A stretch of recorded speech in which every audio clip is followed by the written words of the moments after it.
Depression doesn't always look like sadness. Sometimes it looks like silence. Sometimes it looks like exhaustion. Sometimes it looks like feeling nothing at all. People often say depression is all in the mind, but that phrase misses the truth. Depression is not just a thought pattern, it is a brain state. When someone is depressed, their brain is not working the same way. Not emotionally, not chemically, not structurally. And understanding this changes everything. Inside your brain, billions of cells communicate constantly. They pass signals, form connections, and adapt based on experience. In a healthy brain, this system stays flexible. Thoughts move, emotions shift, hope feels possible. In depression, this flexibility begins to collapse. One of the first things that changes is neurochemistry.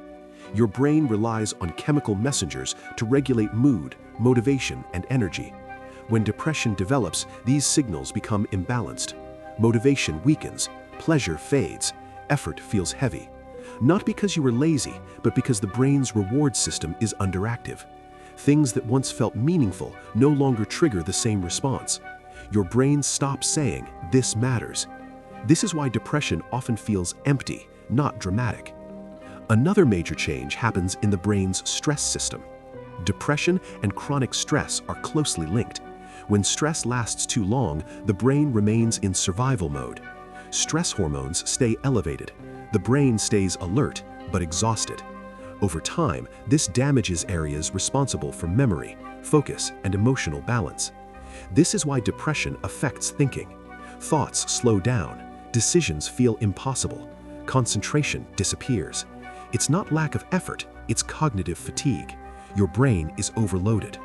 At the same time, the brain's fear system becomes more active. Negative thoughts feel louder, mistakes feel permanent, the future feels threatening. Even neutral situations can trigger emotional pain. The brain starts filtering reality through a darker lens. Positive information fades faster, negative information sticks longer. This is not pessimism, it is altered processing. Another key change happens in the brain's ability to adapt. In a healthy state, the brain creates new connections. It learns, it recovers, it grows. In depression, this growth slows. The brain becomes rigid. It struggles to imagine different outcomes. It repeats the same thoughts. It gets stuck. This is why depression feels endless. The brain loses its sense of movement. Sleep is also deeply affected.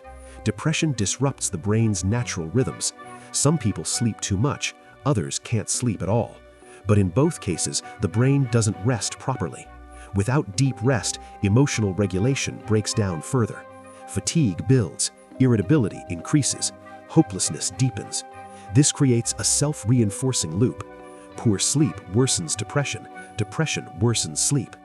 Another important change happens in how the brain processes self-identity. In depression, self-critical thoughts become dominant.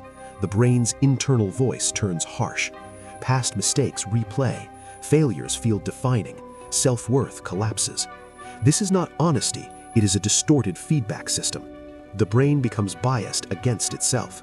Even achievements feel meaningless. Praise feels undeserved. The brain rejects positive input. Social connection also changes. Depression alters how the brain interprets social signals. Neutral expressions feel negative. Silence feels rejection. The brain assumes threat where none exists. So people withdraw, not because they don't care, but because interaction feels overwhelming. Loneliness increases, which deepens depression. Again, a loop. Energy regulation is also affected. Depression slows the brain's drive systems. Everything feels harder. Getting out of bed, responding to messages, making decisions. This is why telling someone with depression to try harder doesn't help. Effort doesn't fix a system that lacks energy. The most misunderstood part of depression is emotional numbness. Many people expect constant sadness, but depression often removes feeling altogether. Joy fades, interest disappears, connection weakens. This is the brain protecting itself from overload. When emotional pain becomes constant, the brain reduces sensitivity. But numbness feels frightening. People begin to think something is broken forever. But here is the critical truth. The depressed brain is not damaged beyond repair, it is stuck. and stuck systems can move again. The brain is plastic.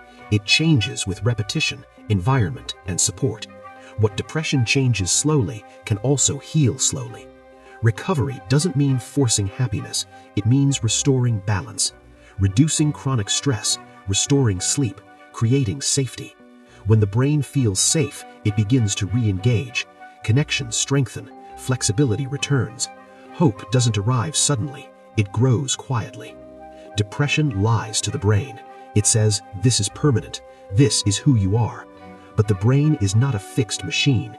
It is a living system, and living systems can recover. Understanding depression as a brain process removes shame. It replaces blame with compassion.